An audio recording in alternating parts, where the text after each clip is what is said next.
All right, and joining us now is Caroline Peters, GBV activist and founder of the Callas Foundation, to weigh in on this matter. Caroline, thank you so much for your time this afternoon. Welcome. So quite concerning is the fact that recently the president had signed into law a bill that would address the scourge of GBV cases in the country.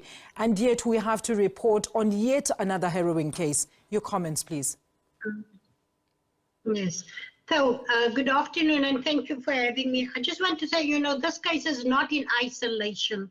We see this happening right across the country. I can speak about the violence here in the Western Cape, and not just the gang violence, but how that even intersects with femicide and the scourge of violence on women.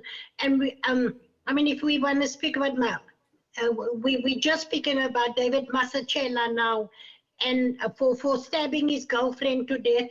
And every day you open up the newspaper and it's like there's a war on women's bodies.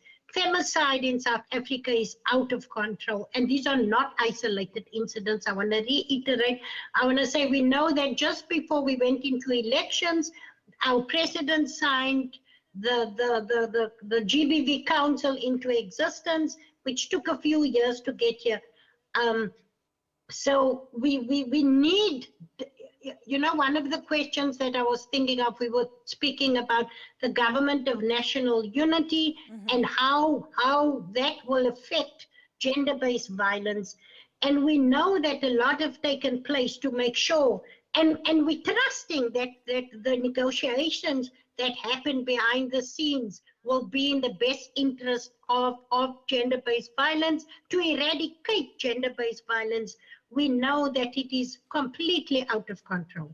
And just on that point, yes, Caroline, I was going to ask that, because I wanted to ask, with the recent appointments to the National Executive, looking at the different ministries, particularly in the security cluster like police as well as justice and others like women's rights departments as well, were you inspired that we actually have the relevant and correct leadership in place that can actually implement the necessary laws as well as programs in place in order to champion the rights of women and children in the country? So one of my comments to that would be that I'm very glad that the justice has been separated from correctional services, that we see that's in two different portfolios, because if you look at correctional, it should be rehabilitative. So, so they were all formed in one, and I'm very glad that those two departments were separated. I want to say that personalities doesn't matter. Personalities doesn't matter. As long as we have the correct persons, we've got the best legislation. It is the lack of implementation thereof.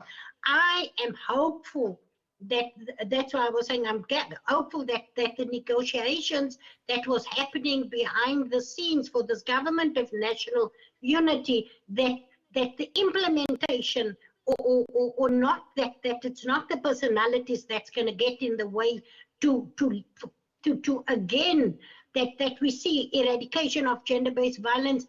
We see that it's not just that the persons that's been appointed in this role have the necessary, I almost want to say, and I know in some positions, if I look at the one portfolio, there's a teacher that's been, it's a teacher, ex-teacher that is now in head of police. And we want to say one of the problems that we have is in policing. And so we hope that the correct people is employed in the department to make sure. We've seen now the South African Police Union is saying, please do not get involved in the operational things. Make sure that your department runs properly. So those things comes into play. But I want to say, we are hopeful that the negotiations happen, that we have the best people in these positions, and that the implementation, because we've got enough legislation to implement.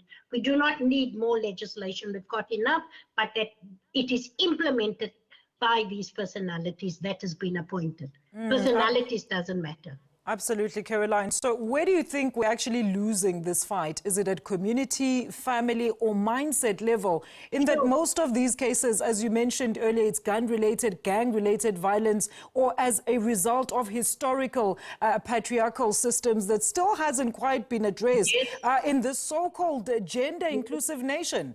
So I want to say we know that the drivers of gender-based violence is socialization and patriarchy. It is systems, it's systemic. And these needs to be addressed through education and awareness, through supporting survivors of gender-based violence, through advocacy work.